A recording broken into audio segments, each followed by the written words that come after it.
Қайырлы күн достар, менің каналыма қош келдіңіздер. Бүгін сіздермен қазақ халқының ұлттық тағамдарының бірі беш бармақты дайындаймыз. Бұл тағам әр өңірде әрқалай айтылады. Бес бармақ, қамыр тамақ деген сияқты әртүрлі атаулары бар.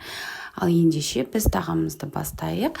Етімізді жақсылап жуып алып, қазанымызға салып, астын қатты отқа қойып, осылай көбігі шыққанша қайнатамыз. Қайнағаннан кейін астын баяу отқа қойып, дәміне қарай тұзын саламыз және де 2-3 қайтара көбігін аламыз. Қамырды мен сорпаға илейтін болғандықтан осылай сорпасынан алып сүзіп алдым және оны суытып қойдым.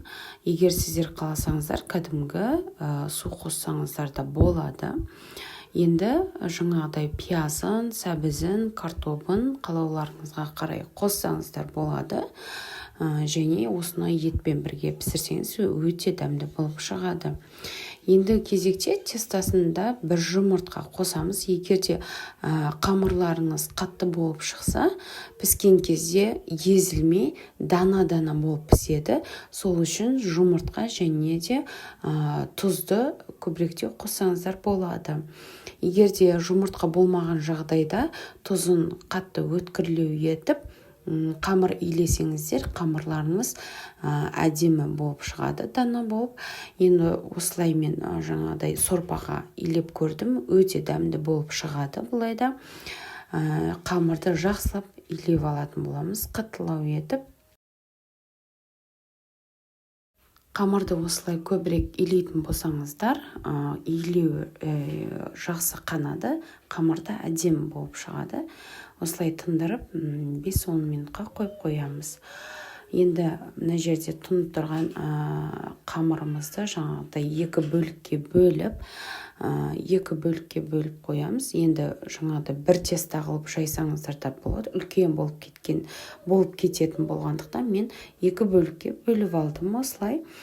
Және тұздығын дайындаймыз. Мына жерде менде бір пияз қолдандым. Егер тұздығын көбіректеу болған қаласаңыздар, пиязын жаңағыдай қоса бересіздер. Картобымыз бен сәбіздерімізді сүзіп алып, тұздығымызға керекті суын құямыз. Жаңағыдай майынан, сорпасынан азырақ қосып тұздықты дайындаймыз. Және де етімізді сүзіп алып, ситамен сорпамыздың ішін жақсылап артық сүйектері болады, қалған соның барлығынан тазартып алып, керекті мөлшерде суымызды құйып жақсылап қайнатамыз. Енді кезекте қамырымызды жаямыз.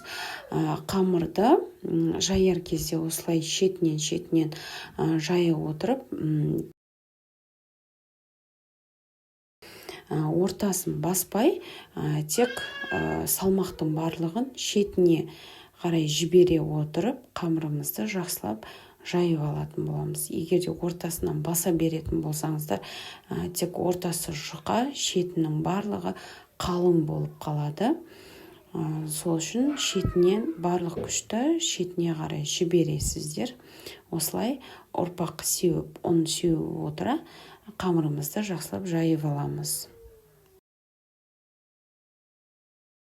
Қамырды видеодағыдай көрсетілгендей етіп кесіп аламыз.